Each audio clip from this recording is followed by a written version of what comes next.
What is going on, everybody? I'm making this quick little intro here just to welcome you guys to episode 1. These videos will be released on a week-to-week basis, covering each of the trades sent out to our VIP channel the week before. We're going to be breaking down all of the analysis and all of the background strategies and fundamentals going into each of the orders sent out. So definitely be on the lookout. These videos will be dropping every Saturday or Sunday. And I just have two things I want to ask you guys going into each and every single video. The first one being, I want you guys to take notes. I want you guys to be open to learning. Even if you guys have a strategy and trading plan already set in stone, you can never be too sure. As a full-time trader myself, actually, I've constantly been taking notes. I have tons of notebooks filled with just stuff I've written down over time. Some of it I don't use, but a lot of it has gone into developing a proper and full-time day-to-day trading plan. So I don't want you guys to force notes, but if you see anything you think might be helpful, just jot it down. Even if you don't use it later on, at least you have it. Number 2, if you guys have any feedback regarding these videos, please reach out and PM me.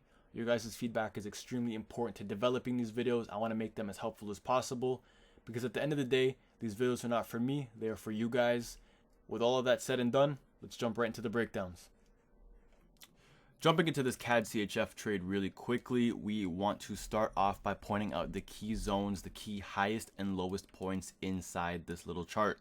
So we have the key high point at 700 at the very top. That formed, market has never come close enough to that price point since it had dumped off after, as well as the lowest point at 68.41. Now, the most important point from this chart of the two, it would be 68.41, and that's simply because the market is easily achievable inside that zone. Market had quickly approached from our order entry, but missed out from about 10 pips short. So I want to keep those in mind, as well as starting off with this small area of support. Dating back to August 14th and August 18th, that's why our chart is on the 4-hour, because this markup dates back just that far. This is one of the furthest back trades I have currently. As a lot of you know, I don't like to go back that far. I like to trade with current data, but I couldn't help myself, and in terms of take profit positions, I needed to go on the 4 hours. So with that said, we have an area of support from August 14th to about August 18th. Market hit the lowest point, reverses right back up, starting to form a nice sideways trend.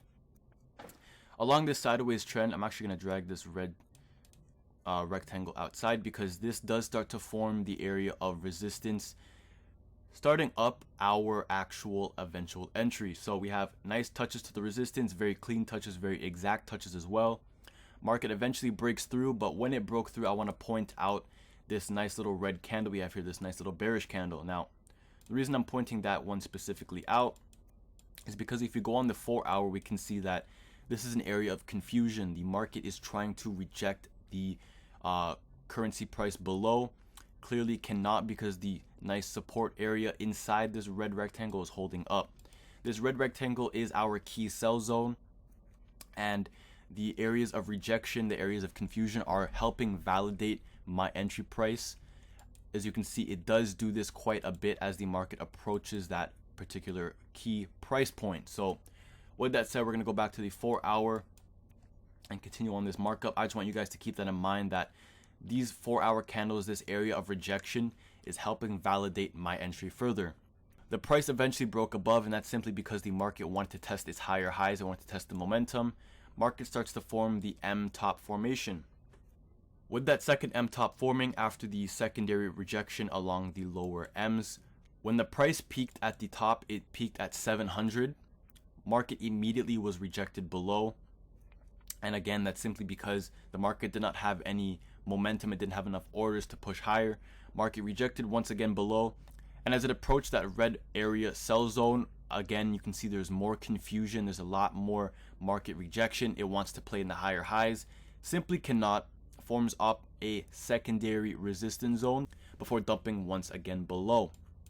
Now again, whenever the market rejects below the red zone, you can see there is heavy bearish movement, heavy candles, large swings every single time the market breaks below before falling into a nice accumulation phase.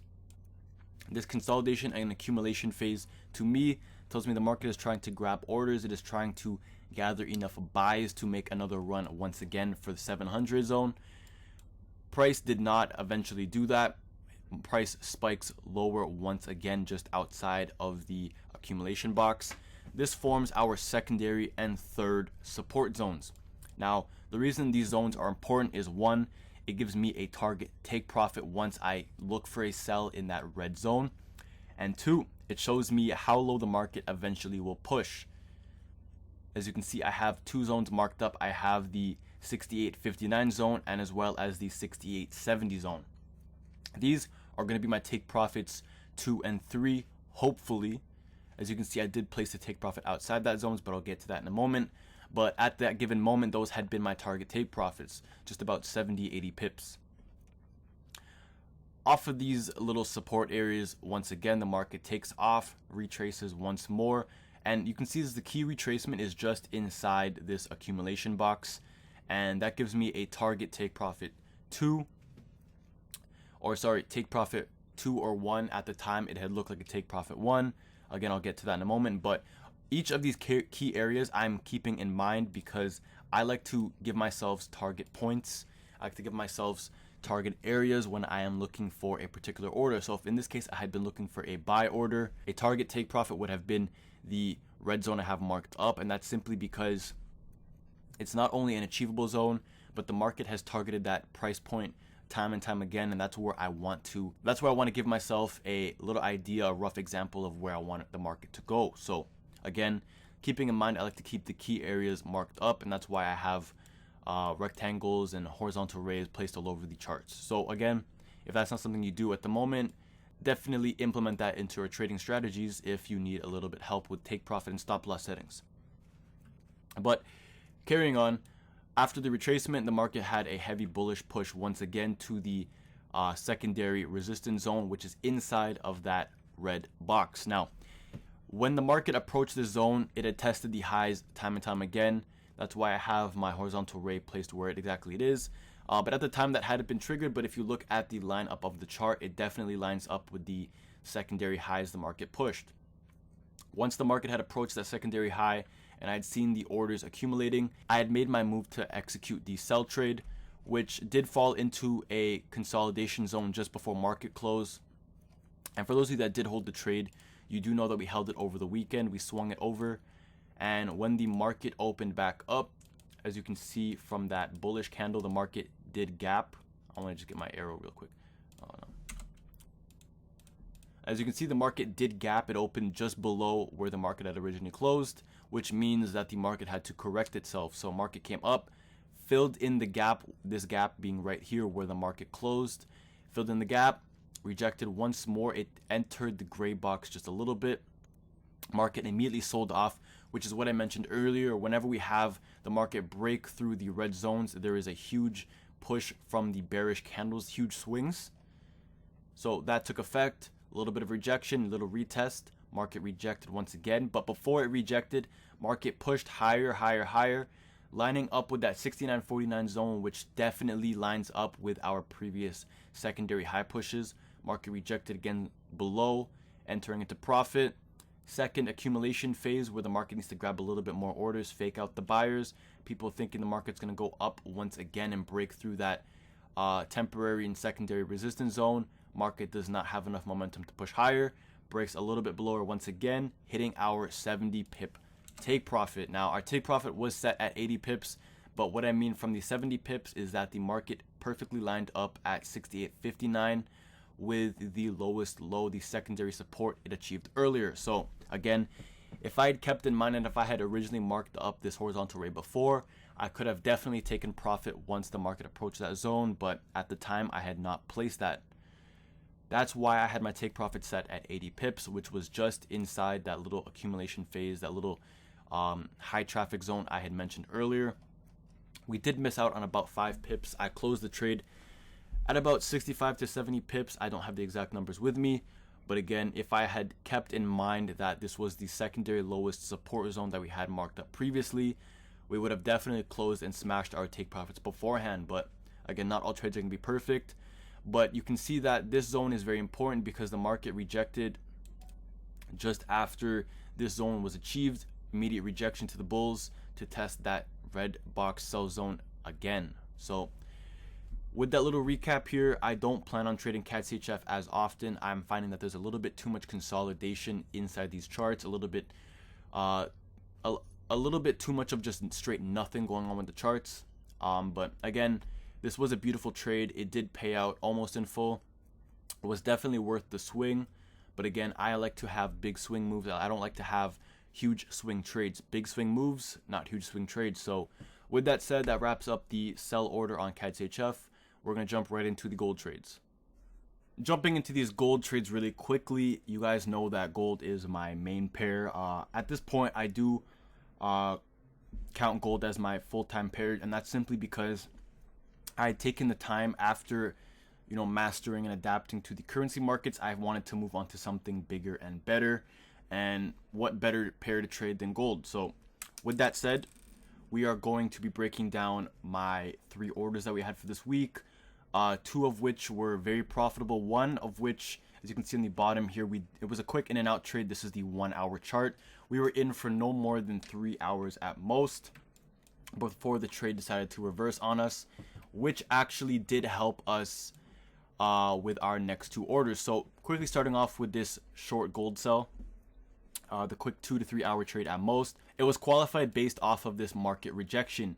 The market rejected at about 1885.51, which set me up to believe that this was a strong and consistent resistance zone. It was a very simple trade, nothing much to it, simply based off of pure price action and resistance.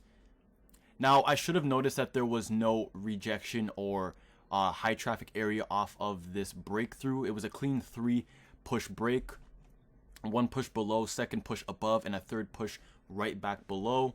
There was no actual market rejection to this break, and so that should have given me a closer look and a better idea that this market was just going to break right through. But of course, that was not the case. I entered on a quick short sell. The trade did about 72 pips at most. We did not catch the clean close. We closed at about 22 pips, so we did miss out at about 50 pips.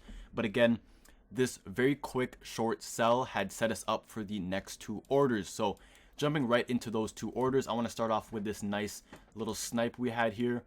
I know a lot of you did numbers off of this snipe, but again, if you did remember the original markup, my take profit was set at about 412 pips, just inside this high confusion area. Now, I quickly want to go over this take profit zone. It does line up perfectly with our original sell, and at the time, I had expected the market to snap right through the then temporary trend line, but again, market decided to follow the trend consistently, and that's just something I should have expected. Now, in terms of the take profit, the reason I had set it at 1861 is simply because inside the 1861 range, there was a lot of tests. Now, off of the left side here, we do have the market acting as temporary support, clean breakthrough, immediate rejection off of the high bullish push right down below. And actually, I want to mark up a lower support on that zone right now leading up for this week. I just want to have everything organized when the week opens. Now getting back into the take profit placement, we had nice immediate rejections, clean breakthrough, test to the support, test to the support, test to that temporary but very steep trend line, break right through, and then we had a lot of chopping range. Now, the market heavily ranges along the 1861 range, which sets up my take profits for both of the original sell orders. And that's just something, again, I want to reiterate. You need to keep an eye out for highly achievable zones. You want to move your stop losses outside those highly achievable zones, which is why my stop loss is so high outside of this range. And you want your take profits to be inside those highly achievable traffic and volume order zones. Now, when we're jumping into the actual order entry, my entry is placed just inside this highly achievable zone. You can see the entry perfectly wicked our order just inside 2 pips. There was almost zero drawdown to this order. Order went directly into profit. And again, that snipe came off of a highly achievable zone.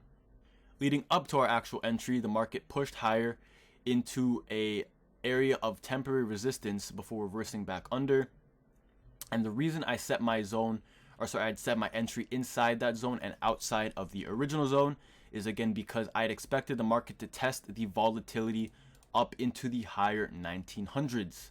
So I knew this achievable zone at 18 around that's going to be around 1898 had been achieved before, and I knew the market wanted to test the bullish power. I know it wanted to test the bullish potentials. So again, highly volatile zone, pushed higher up into our entry price before reversing back under, because again, gold is struggling in the 1900s. It's struggling to break through the 1900s themselves. As you can see, gold did peak at about 1916, but again is struggling to break higher highs. I do expect the future for gold to break through this trend line, but again, that's another video. That's something to get in a little bit later. Again, gold pushed the secondary resistance zone that we have currently placed, reversed back under into a area of support just above the trend line, and that area of support came just above our original sell entry price at 1882. Now that again shows me that the 1882 range is an area of support, not an area of resistance, which even though we did get a little bit of profit, I need to be careful for that next time, because again, I don't want us getting into the wrong side of gold orders. Despite how strong your risk management plan is, gold is still a very dangerous pair. It's very volatile and it can be very unpredictable. So again, we want to minimize the risk we have. Now, our gold trade did push below. It didn't end up hitting our take profit. And again, that's because of this temporary trend line we have currently placed. Alongside that, we do have areas of support. I don't know why I keep going to this area. There's no support over there. I think it's because I have my gray box placed a little bit further out. That keeps throwing me off. But again, we want to focus on the current data. So again, our area of take profit zone at about 170 pips or so is placed just inside our entry price. So again, I got to be a little bit more careful for that for next time. So we did close out about 174 pips, I do believe, with the gold trade. It is in an area of temporary trend line placement as well as temporary support. But again, it was a beautiful trade nonetheless, a beautiful snipe. It did not reach its maximum potential. But again, 190 pips, 170 pips is nothing to complain about on gold. Moving into our third and final gold trade, it followed our temporary trend line, spiking a high point at 1911 before reversing back under. And the reason I had entered at about 1894 is simply because of the area of support in correlation with our temporary trend line. So I'm going to quickly zoom out just for a second here just to give you guys a full chart overlay.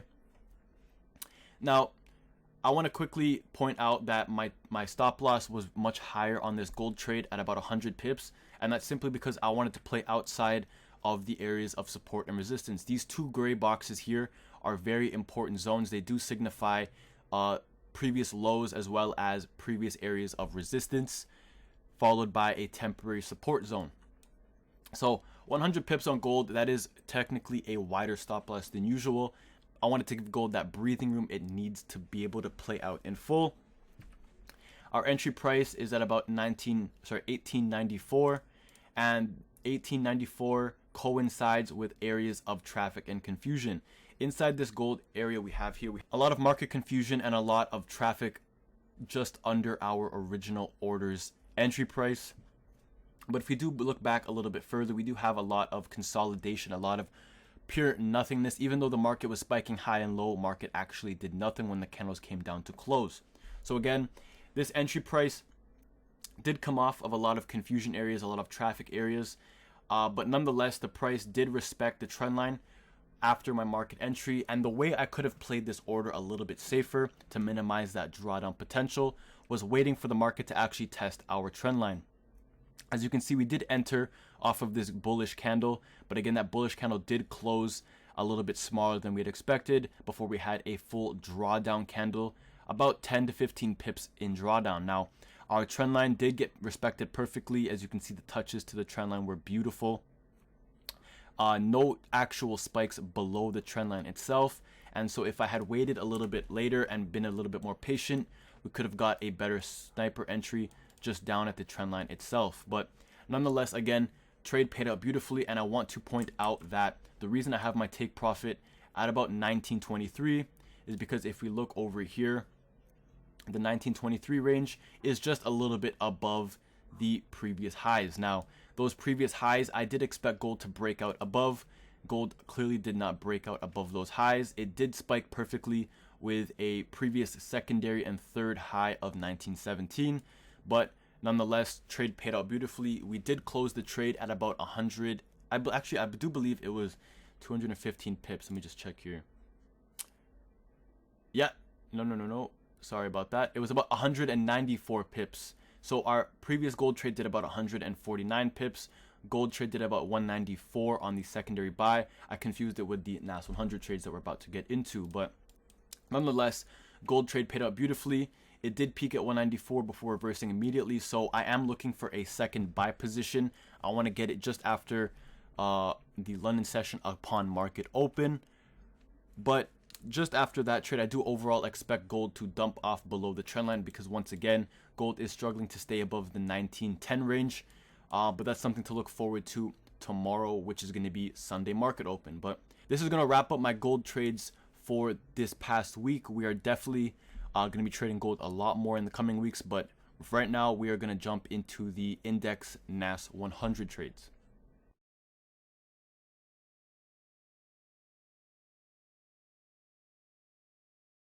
Alright, so we are hopping into the NAS 100 trades. I had two orders from NAS 100 earlier in the week. One order which did hit our stop loss of about 100 pips, which I'm going to quickly get into here. The general analysis behind the trade itself was a nice breakthrough support. And while this trade did look valid at the time, after further analysis and looking to this trade a little bit more, there was an area of nice support and former resistance. Former support dating back to September 14th, market broke above, respected the higher resistance that coincides with my second trade order. So nice support respect along September 14th, market pushed higher. A nice area of respect once again before the market slipped through. Now, as we come back up to about September 23rd, there's a nice area of respect, immediate rejection once again below. A nice clean break come September 28th, where the market pushed a little higher, was rejected once below to retest the support again. Market respects once again above before a further dump below. Now, the way I could have predicted this trade a little bit better was to see that the market break below happens several times prior to this. It was a mistake on my fault, a very impulsive trade. Could have been further analyzed to show me that the market was actually testing the sellers' momentums, faking out the sellers, bringing in more buyers. So again, a nice little slip up on my part. Only 100 pips, which was a I don't know why that says 247. It was only 100 pips on my part, so again, I got to look out for that next time. But the secondary order, which is the one we want to pay attention to, paid out in full, slapping our take profit and dumping off even a little bit further. So to quickly break down this trade, it was very simple. I like to keep the NAS 100 trades very simple and very to the point because again, NAS 100 is a trade and market that takes off very quickly. You have to keep in mind that price likes to push round digits, meaning 0 zeros, and pure price points of 000. So again, keep that in mind when looking to trade index trades, especially NAS 100. US 30 is the very same, respecting the triple zeros. So getting into this markup, it was a 4-hour trade again, executed on the 1-hour charts. This trade dates back to August 20th, where the area of resistance began to develop. Now, this is a former support, new resistance trade, and to kick things off, we want to pay attention to the areas of August 24th, where the market clearly respects the newfound support, which is former almost resistance. I don't want to clearly count this as an area of resistance because there was not the direct touch. That's about a 50 pip gap between the actual resistance zone and the respected support zone. So again, market develops August 24th into a nice area of support. Market pushes higher up to 124 before dumping back below to briefly respect the area of support. Clean breakthrough, and market immediately starts to respect the newfound resistance. 1, 2 direct touches, market pushes below, retraces for a third touch, respects the zone clearly, dumps below again, respects it once more September 16th. And as the market came up to October 1st is where I decided to not only enter onto a nice resistance sell-off zone, but to look back at September 2nd and see that this was the peak zone and it could perfectly line up, respecting the lower wick candles for a nice trend line formation. Now, as we come into the sell zone, I want to get into the 1 hour chart to give you guys a closer look. But as we're looking into the sell-off trade, we see that there is a heavy consolidation zone inside the resistance gray box I have marked up. And so as we come up to the entry price, the market did go down into a little bit of a drawback. Nothing to be worried about, because again, it does not only respect the resistance and trend line zone that we have marked up, but at the peak area of 116.19, we have a nice higher wick, which is not tested once again after we go into profit. So what does this tell me? This tells me that that peak zone at 116.19 is an area of resistance as well. Now, while that may be a little bit confusing, that peak price at 116.19 is the highest point we have reached so far before the market sold off. If we did have a second test to that price, I would have either reanalyzing the trade, where I have to look for a potential closure and a better entry, or I would have had to extend our stop loss. Now, while our trade had a 6.9 reward to risk ratio, I did not really want to look into extending the stop loss for risk management reasons. I did have a lot size placed respecting our currently active stop loss on the trade itself. I didn't want to have to extend that any further for risk management purposes. Now, if you guys are not familiar with our risk management plans, please go back and watch our previous videos. Now, I know the majority of you have already analyzed those videos, have gone over them, and implemented proper risk management strategies, so I don't have to worry about that too much. But again, for risk management purposes, I don't want to extend our stop loss, especially on a index trade. Now, to get further into our analysis, again, it was respecting the current consolidation zone. Once it sold off, we did not see the trade reverse back up. The trade hit our take profit, and now to analyze our take profit quickly and break that down for you, it is placed just under our accumulation phase, our little downtrend here, and that is a highly achievable zone in my opinion. If I looked to extend our take profit, I could have looked at the previous trade's entry price at 112.50, but again, I didn't want to extend our take profit, because with indexes, once you have your take profit placed, you don't want to have to extend that take profit too far. If you have to cut your winning order short, so be it. As long as you're booking profits, that's all that matters. So that's going to quickly wrap up our NAS 100 trades. I quickly wanted to break down our active trade we are holding over this weekend, which would be NZD USD. Now, I'm not too sure. Yeah, I do have this markup saved, and I wanted to give you guys a little breakdown as to what exactly is going on inside this order.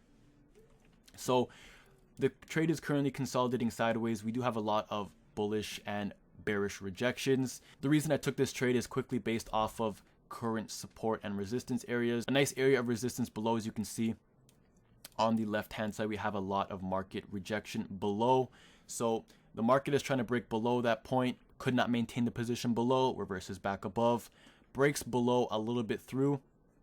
I might actually want to drop that support just a little bit. That support does slip a little bit below the active support and resistance line I have placed.